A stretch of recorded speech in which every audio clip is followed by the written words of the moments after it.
Okay fine, আমরা এখন মহিলা স্কোর পড়বো। এটা রিটেন এবং প্রিলি বেস। ওকে, তো ফয়জুল নেসা চৌধুরী প্রথম মহিলা। ওকে, ঠিক আছে। তাকে নওয়াব উপাধি দেয় ব্রিটিশ রানী ভিক্টোরিয়া। দক্ষিণ এশিয়ার প্রথম কোনো মানুষ, যে প্রথম কোনো মহিলা নারী যে ব্রিটিশ পায়, মানে নবাব উপাধি পায় আর কি, ভিক্টোরিয়া রানীর কাছ থেকে। ওকে, নারী শিক্ষার প্রসার এবং সামাজিক বিভিন্নতা কর্মকাণ্ডের জন্য তিনি পান, নবাবুদ্দি পান। আর তার তার নামে 1873 সালে ওই ভিক্টোরিয়াতে একটা কলেজ হয়, ফয়জুলনেসা চৌধুরী, কুমিল্লায়। ফয়জুলনেসা বালিকা উচ্চ বিদ্যালয়, বালিকা উচ্চ বিদ্যালয়, নবাব ফয়জুলনেসা বালিকা উচ্চ বিদ্যালয় কোথায়, কুমিল্লায় প্রতিষ্ঠিত হয়।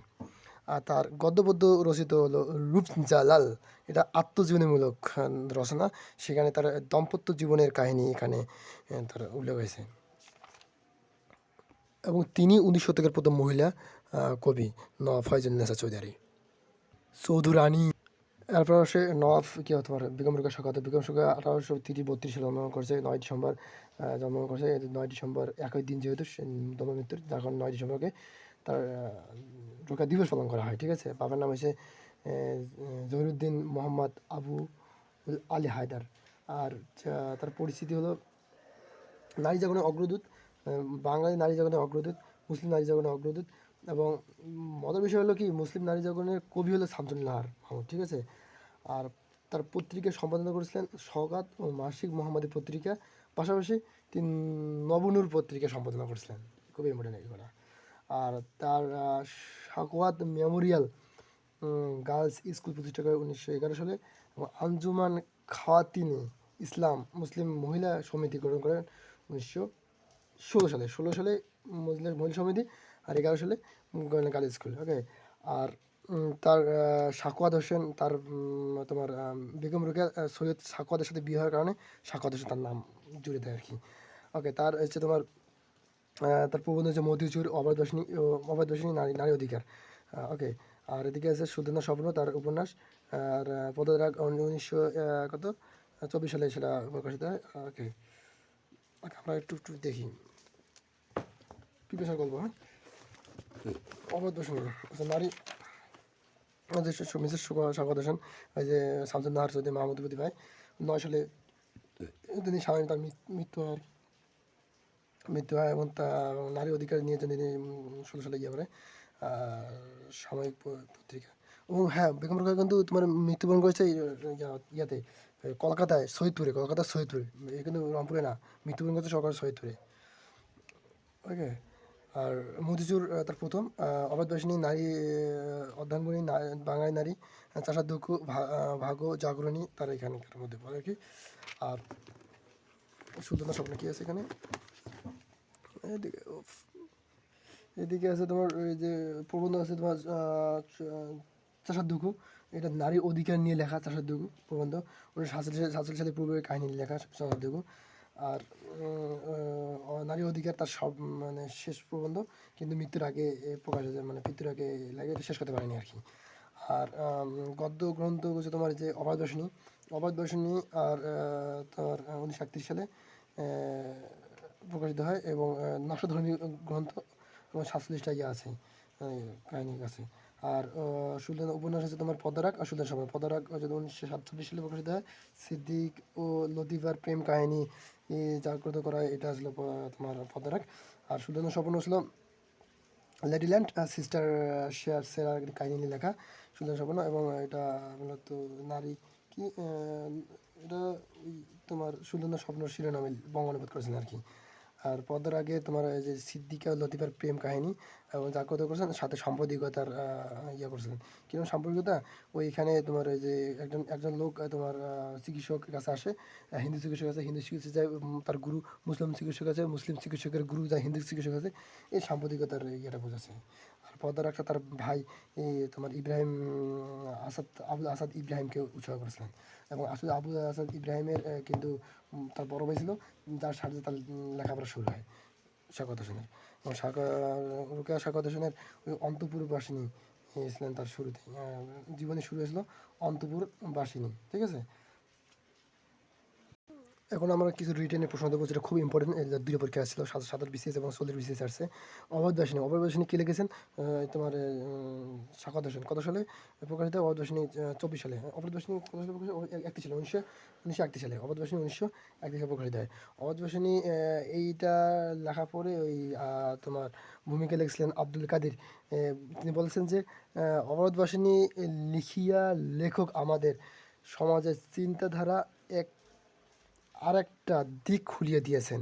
অনেকে অনেকে এক প্রকার ইতিহাস লিখিয়া যশস্বী হইয়াছেন, কিন্তু পাক ভারতে অবরোধবাসিনী লাঞ্ছনার ইতিহাস ইতিপূর্বে কেউ লেখে নাই। এটাও ভূমিকা লিখছিলেন কে? আব্দুল কাদের।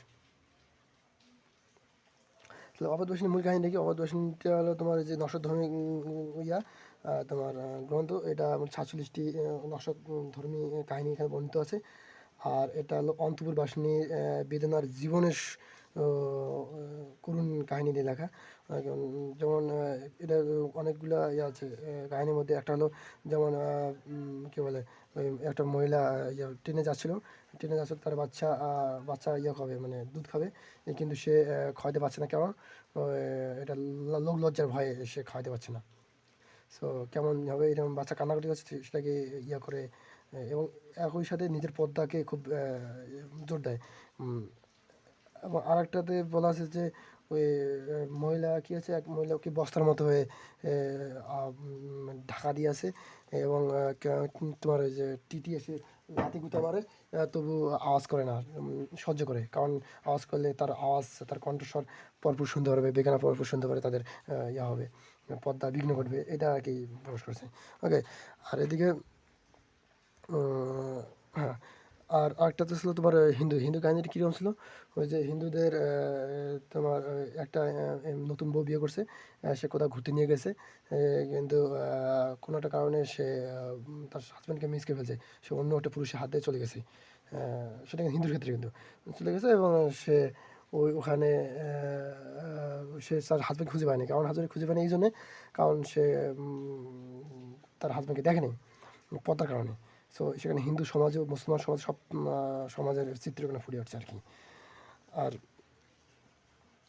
এদিকে আরেকটা আছে, সেটা হলো এই কী বলে, এই যে কী সুলতান সম্রাট কীরকম?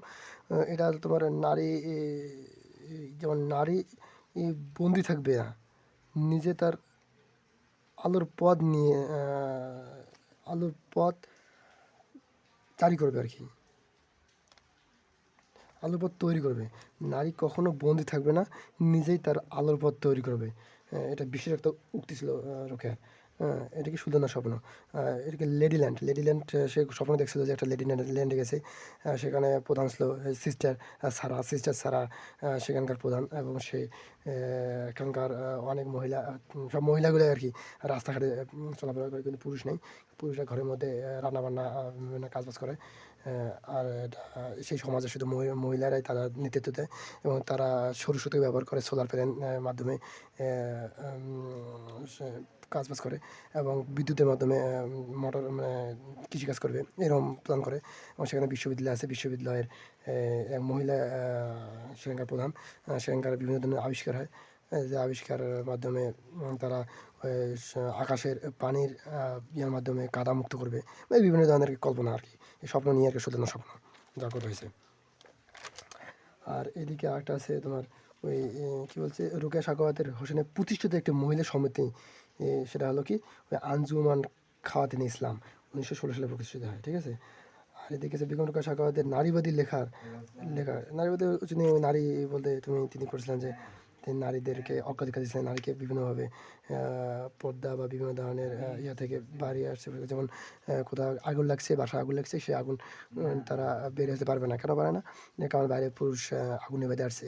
সে বাড়ি থেকে আগুনের মানে আগুন উত্তপ্ত আগুনের ঘরে জ্বলন্ত আগুনের ভিতর থেকে সে বাড়ি আসবে না। আসবে না, কারণ তার পর্দা বিঘ্ন ঘটবে, সে মরে যাবে তখন পর্দা বিঘ্ন ঘটবে। এই যে নারীদের যে বাক স্বাধীনতা, নারীর যে স্বাধীনতা, নারীদের যে কণ্ঠস্বরকে রাখা হয়েছে, এসবকে নিয়ে তিনি বিদ্রোহ করে লিখছিলেন আর কি। তাই এই জন্য তিনি মুক্তসর লিখছিলেন। তারপরে অবাধ ভাষণে কি তোমার কী বলে সুতরাং সবল লিখছেন। এটা নারীদের প্রতি লেখা আর কি। নারীদের মুক্তি আন্দোলনের বেগম রোকেয়া সাখাওয়াতের পদক্ষেপ কি? তিনি 1909 সালে তিনি লিখছিলেন ওই তার সাখাওয়াত হোসেনের মেমোরিয়াল স্কুল প্রতিষ্ঠা হয় 1909 সালে, এবং 16 সালে আঞ্জুমান খ্যাতি নামে তার প্রতিষ্ঠা হয়। আঞ্জুমান খ্যাতিনে ইসলাম তার নারীদের সমিতি। 1927 সালে তিনি কলকাতা অনুষ্ঠিত বাংলা নারী শিক্ষা সম্মেলন প্রতিষ্ঠিত হয়, এবং 1932 সালে তিনি মৃত্যুবরণ করেছেন। ওকে, তার নারী অধিকার, ঈশ্বর সময় তিনি নারী অধিকার নামে একটি প্রবন্ধ লিখেছিলেন। সো 1932 সালে নারী প্রবন্ধ লেখেন। 1927 সালে তিনি কলকাতায় নারী শিক্ষা বিষয়ক সম্মেলন সভাপতিত্ব করেন। 1917 সালে তিনি নারীদের অধিকার নিয়ে তিনি কলকাতায় আঞ্জুমান ইসলাম প্রতিষ্ঠা করেন। 9 সালে তিনি করছেন, তার স্কুল প্রতিষ্ঠা হয়। Okay, Sakhawat memorial school, girls school প্রতিষ্ঠা হয়। কোথায়? এটা ভাগলপুরে। এরপর যেটা আছে সেটা হলো সুলতানের স্বপ্ন। সুলতানের স্বপ্ন কীরকম? এটা হলো গীতি কবিতা। সুলতানের স্বপ্ন তোমার সুবে কামাল। সুবে কামাল মূলত গীতি কবি এবং জননী সাহসিকা। জননী সাহসিকা বলতে কি, যার জন্য সাহস বেশি। সুবে কামাল আমার দুলে ভাইয়ের মনে হয় সুবে কামাল, তার মানে সাহস, কারণ সে তার মুক্তিযোদ্ধা আছে, মুক্তিযোদ্ধা, এই জন্য তার হাজব্যান্ড ছিল মুক্তিযোদ্ধা, এই জন্য জননী সাহসিকা, এবং তার 2টা ছেলে পুলিশ, তার জন্য সাহস বেশি। এবং গীতি কবিতা মাঝে মাঝে গীত বলে আর কি, গীতি কবিতা। আর এদিকে গীতি কবি বলা হয় আর কি। তার নারীবাদী এবং নারী আন্দোলনের অন্যতম প্রতিবিম্ব বলা হয় সুবে কামালকে। 1976 সালে তিনি বাংলার প্রথম 21শে পদক পান। বাংলাদেশের প্রথম মহিলা 21শে পদক পান 1976 সালে সুবিয়া কামাল। আর সুবিয়া কামাল কেয়ারকাটা 1937 সালে প্রকাশিত কেয়ারকাটা, মানে কেয়ার সাথে গল্প গল্প করে কাটায়, কেয়ারকাটা, কেয়ার সাথে গল্প করে কাটায় কেয়ারকাটা। আর গল্পগ্রন্থ কিন্তু, আর কাব্যগ্রন্থ হলো সাজের মায়া। সাজের মায়া, মায়ের কাজল, উদ্ধত পৃথিবী, অবিত যাত্রী, তার হলো কাব্যগ্রন্থ। সাজের মায়া, মায়ের কাজল, উদ্ধত পৃথিবী।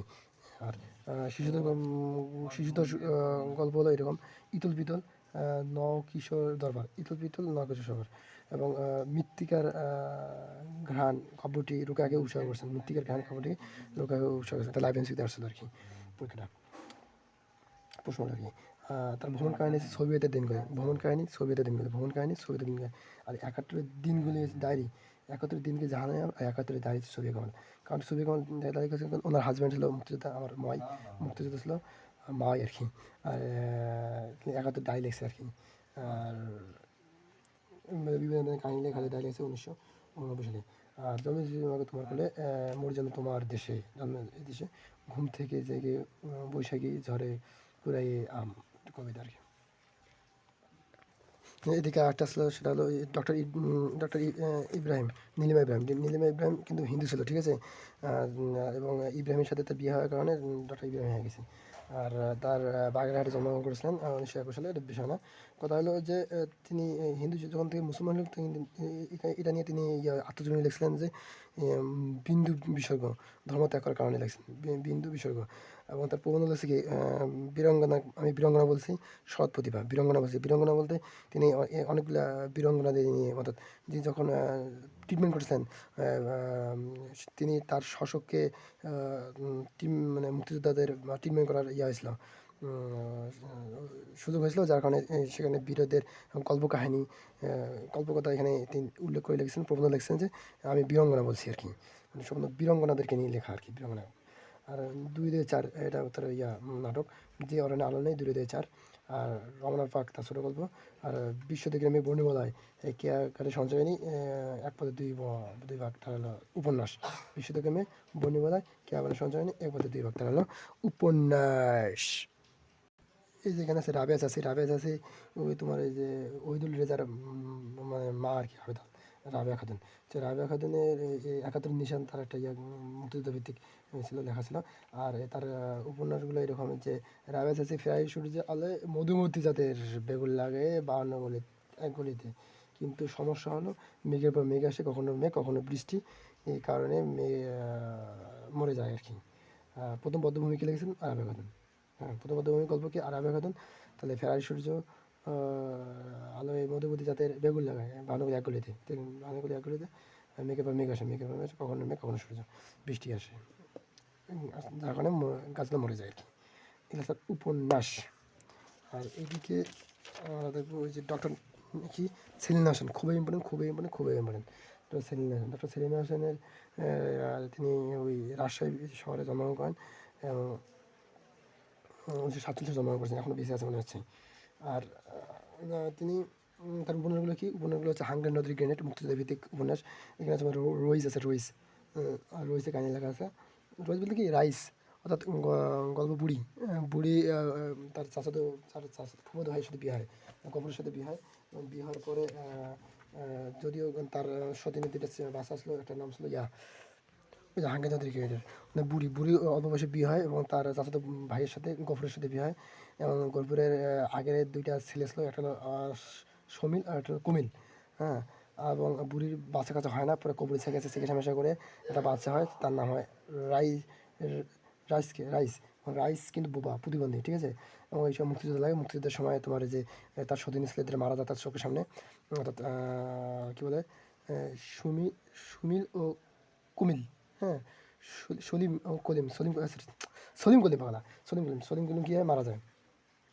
মুক্তিযোদ্ধারা তাকে গুলি করে মারে, ক্রস ফায়ার মারে। এবং একদিন হঠাৎ করে দুইটা মুক্তিযোদ্ধা তার ঘরে আশ্রয় নেয়, হাফিজ ও কাদের আশ্রয় নেয় তার বাসায়। এমন সময় পাকিস্তান রাজাকার বাহিনীরা তাদের বাড়িতে নক করে যে এখানে তোমার দুজন এখানে কি আছে, মুক্তিযোদ্ধা আসছে, বের করে দাও। তখন প্রতিবন্ধী যে পাগল ছেলে অর্থাৎ রাইসকে বের করে দেয়। এবং রাইসকে দেখে ওপেনলি আর কি ইয়ে করে, গুলি করে। এবং এইদিকে মুক্তিযোদ্ধা দুটো বেঁচে যায়, অর্থাৎ রাফেজ এবং কাদের বেঁচে যায়। পরে এরা যুদ্ধ করে দেশকে স্বাধীন করে আর কি। সো এখানে মূলত মুক্তিযুদ্ধের যে আত্মত্যাগ, একটা মা হিসেবে তার নিজের ছেলেকে মুক্তিযুদ্ধের সামনে বের করে দেওয়া বা তাদেরকে তার চোখের সামনে মৃত্যুর হাতে ঠেলে দেওয়া, এই বিষয়টা ফুটে আসছে আর কি এখানে। তাছাড়া রাইসকে এটা নিয়ে একটা মুভি হয়েছিল, কি চাষি নজরুল একটা মুভি করেছিলাম মুভি। আর এটা জানি না ওকে ওকে। আর এটা রিয়েল কাহিনী, কি রিয়েল ঘটনা হলো ইয়ার, ওই তোমার একটা ওই রিয়েল ঘটনা, নাম কি ছিল ওই মকবুল, হ্যাঁ, মকবুলের কাহিনী নিয়ে লেখা আর কি, রাজশাহী মকবুলের কাহিনী নিয়ে হাঙ্গনের গ্রেনেডের লেখা। ওকে, রাইসের অপর নাম মকবুল বলা যেতে পারে। এদিকে আছে তোমার জাপতি জীবন। জাপতি জীবন হলো তোমার এই যে ওই জাফর এবং 1947 থেকে 52 ঘটনা নিয়ে লেখা, জাফর কে নিয়ে লেখা। আর নিয়ন্ত্রণ ঘনধ্বনি, এটা ভাষান্দোলন ভিত্তিক। তা জাপতি জীবন আর নিয়ন্ত্রণ ঘনধ্বনি ভাষান্দোলন ভিত্তিক দুইটা লেখা, কিন্তু এই দুইটা লেখা হলো 1947 দুর্ভিক্ষ, 43 দুর্ভিক্ষ, 47 দেশভাগ, সাম্প্রদায়িকতা, ভাষা আন্দোলন, এগুলো নিয়ে নিয়ন্ত্রণ ঘনধ্বনি বিশেষভাবে উল্লেখ হয়েছে। মজার বিষয় হলো যে যাবতীয় জীবনের এখানে তোমার ওই মুনির চৌধুরী শহীদ হওয়ার কাহিনী লেখা আছে যাবতীয় জীবনে, ভাষা আন্দোলন ভিত্তিক। কাটাতারের প্রজাপতি তার লেখা, তার মগ্ন ধ্বনির শেষের লেখা, কাটাতারের প্রজাপতির লেখা আর কি তোমার তেভাগ আন্দোলন ইন্দ্রমিত্রের কাহিনী লেখা আছে কাটাতার প্রজাপতি। গায়ত্রী সন্ধ্যা ওই লেখিকা ত্রেয় উপন্যাস, যুদ্ধ 1971 সালে লেখা। আর গায়ত্রী সন্ধ্যা মূলত আলী আহমেদের জমানে লেখা আর কি।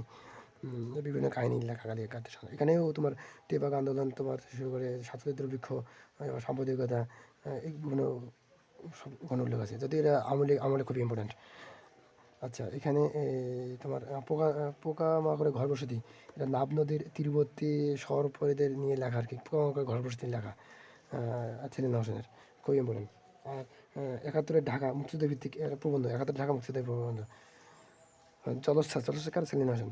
জলোচ্ছ্বাস, ভাঙা নদী গ্রেনেড, যাবতীয় জীবন, নিয়ন্ত্রণ ঘণ্টাধ্বনি, নীল নয়ুর নীলময়ূর যৌবন, গায়ত্রী সন্ধ্যা, ভগ্নী চৈত্রের শেষ, কাটাতার প্রজাপতি, দ্বীপান্বিত। আর এদিকে তোমার পোকামাকড়ের ঘর বসতি, এগুলো তার সেলিনা হোসেনের উপন্যাস কিন্তু। আর গল্প কি খর খোল কতাল আর মানুষটি, এগুলো তার গল্প গ্রন্থ। ওকে, সো মহিলা স্কট এই পর্যন্তই শেষ।